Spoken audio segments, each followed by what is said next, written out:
आप मुझे जाने नहीं दोगे, मुझे ऐसा लग रहा है आप मुझे वापस कर दोगे। परिवार वाले अपने बच्चे को एक कांटा लगता है, तकलीफ होती है, 4 लोगों की जान चली गई। जब पुलिस जो जिनके ऊपर रक्षा की जिम्मेदारी, अगर पुलिस गोली चलाएगी तो इसका जवाब कौन देगा? जब उन लोगों को आज हमारी जरूरत है, हम नहीं जाएंगे तो कौन जाएगा? उत्तर प्रदेश में गोली चल रही है, 4 लोगों की जान, आप छोटी बात समझते हैं? उत्तर प्रदेश में गोलियों के द्वारा न्याय किया जा रहा है, ये गुंडागर्दी नहीं बर्दाश्त की जाएगी। आज उनकी आवाज उठाने वाला कोई नहीं, लेकिन चर्चा घर नहीं बैठेगा, मैं आपको विश्वास दिलाता हूं। देखिए वो वहाँ पे नहीं पहुंचेगी, आपकी जो उनके साथ सॉलिडेरिटी है वो तो ऐसे नहीं दिखाई पड़ेगी। हम चलते हैं आपके साथ, आपकी बात करवाना चाह रहे हैं, कहाँ बात करेंगे, बिल्कुल करेंगे। मेरी परिवार से और अपने अधिकार में बात कर, अगर मैं आपको विश्वास दिलाता हूँ, अगर मेरे लोग सुरक्षित है, उनके साथ अन्याय नहीं होगा, तो मैं बिल्कुल मैं कानून का पालन। मेरी बात संबल मीडियम से बात हो गई, आप जिससे बात कराना चाहिए संबल में आपकी बात कहाँ रोड पे 5 मिनट आगे आप मुझे जाने नहीं दोगे, मुझे ऐसा लग रहा है आप मुझे वापस कर दोगे। आप जानते हो कि मैं संविधान का पालन करता हूँ। हम भी पालन कर रहे हैं। स्कूल है,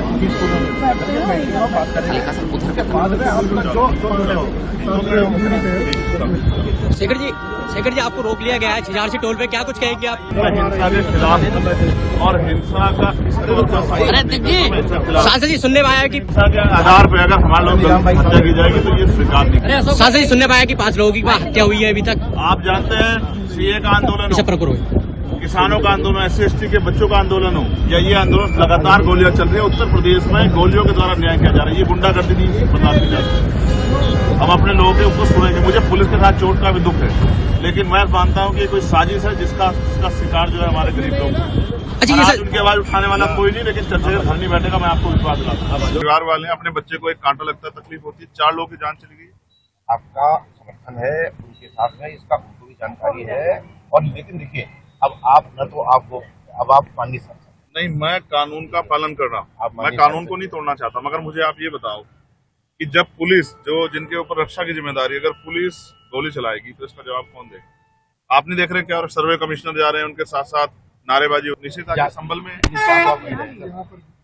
यहाँ भी है, यहाँ भी कहाँ दिखाओ मुझे, इसके आधार में आने को ऑर्डर होगा। नहीं ऑर्डर होगा, आपसे गलत नहीं बोलेंगे। मैं जहाँ तक विनीत भटनागर जी तो मेरे यहाँ रहे हैं, मैं लाई दिखाई। नहीं अरे सर हम दिखा देंगे आपको, लेकिन सर ये दिखाने है 2 मिनट पहले बैठ के कहीं बात करके। ये नहीं बात, ये आप देखो पार्लियामेंट में सेशन शुरू हुआ, हम लोगों ने इस विषय को उठाया, बहुत जोर शोर से सदन स्थगित हो गया। ठीक है, वो उनको पावर है, विशेषाधिकार है कि वो वहाँ सदन को स्थगित कर दें, बात न रखते, लेकिन यहाँ सड़क पे जब उन लोगों को आज हमारी जरूरत है, हम नहीं जाएंगे तो कौन जाएगा? आपका उनके साथ में वो भी जानते हैं इस बात। आप नहीं जानते? उत्तर प्रदेश में गोली चल रही है, 4 लोगों की जान, आप छोटी बात समझते हैं?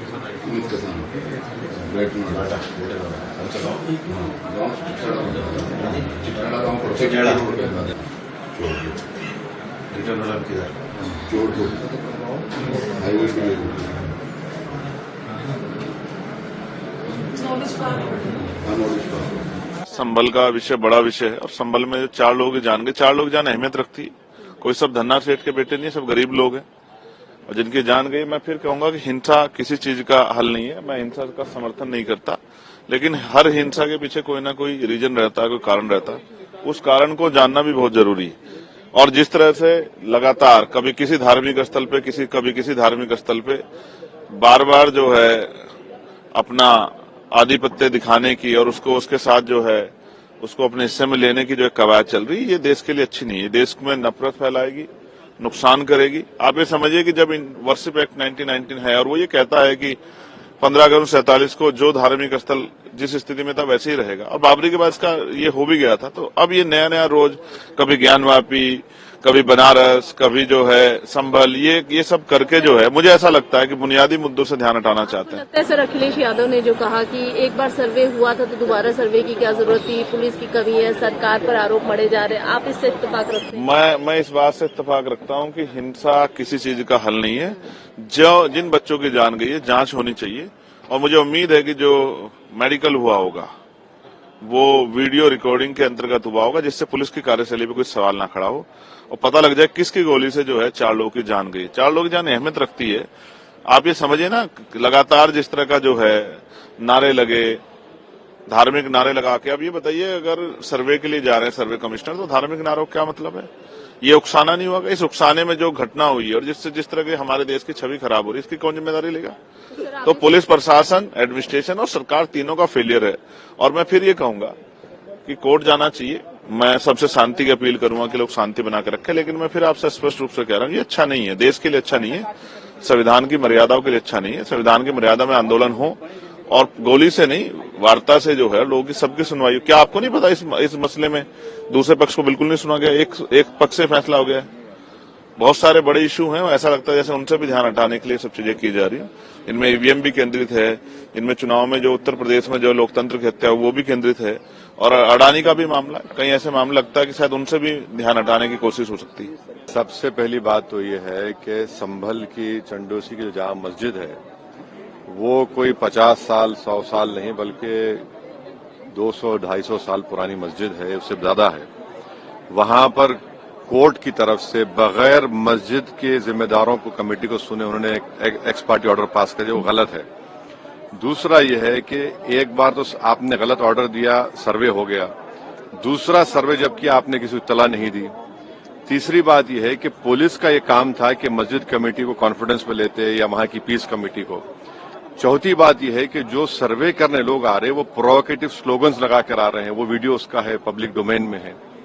और उसके बाद जो वहां पर वायलेंस हुआ जिसमें 3 मुसलमानों को गोली लगी, उनकी मौत हुई, हम इसका कंडेम करते हैं। ये फायरिंग नहीं बल्कि मर्डर है। और जब से बाबरी मस्जिद राम मंदिर का जजमेंट आया, जिस बात को मैं पर्टिकुलरली कह रहा हूं कि उस जजमेंट के बाद ये सब चीजें खुलेंगी और एक के बाद एक खुल रही हैं। एएसआई प्रोटेक्टेड मॉन्यूमेंट से बातें करें, क्या एएसआई के कानून में नहीं है कि आप उसका रिलीजियस नेचर चेंज नहीं, कैरेक्टर चेंज नहीं कर सकते? किस बुनियाद पे कर रहे हैं ये? और आप किस बुनियाद पर अपने फेथ को दूसरों पे थोपेंगे? भाई कानून कोई चीज है ही नहीं है। जिस दिन कोर्ट में सुनवाई होती है उसी दिन ऑर्डर हो जाता है, उस दिन सर्वे भी हो जाता है। ये तो 1948 में ऐसे ही हुआ था बाबरी मस्जिद में। तो ये जो फायरिंग हुई है ये फायरिंग नहीं है, मर्डर है। और जो भी ऑफिसर्स इन्वॉल्व है उनको सस्पेंड करना चाहिए और एक सिटिंग हाईकोर्ट जज से उसकी इंक्वायरी होनी चाहिए। ये सरासर गलत है, जुल्म हो रहा है वहां पर तो संभल में। वहाँ के सांसद के एफआईआर दर्ज कर दिया गया। आप जिस पे चाहे कर लीजिए भाई, जिस पे भी चाहे कर लीजिए, जज आप, जूरी आप, सब आप, तो बचेगा क्या फिर? अब सर जेपीसी में आप लोगों ने समय मांगा है, क्या कहना है? जी, जैसा अभी आपने हमारे डेलीगेशन तरफ से बोला गया है, मैं उसको रिपीट करना नहीं चाहता। और स्पीकर साहब ने बड़ी इत्मीनान से हमारी पूरी जितने मेंबर्स 11 नॉन बीजेपी एमपीज गए थे उनकी बात को सुना। वो बोले कि इसके ऊपर कंसिडर करेंगे और हमको उम्मीद है कि ऑनरेबल स्पीकर साहब इसका टेन्योर बढ़ाएंगे, क्योंकि आप देखिए बंगाल नहीं गई कमेटी, बिहार हम लोग नहीं गए, उत्तर प्रदेश में शिया वक्फ की प्रॉपर्टीज को हमने नहीं देखा। तो ऐसे कई, दिल्ली के मंत्री को बुलाना है, ऐसे कई स्टेट्स है जहां पर कमेटी को जाना चाहिए। वो स्टेक होल्डर्स हैं, उनकी बात को सुनना बहुत जरूरी है।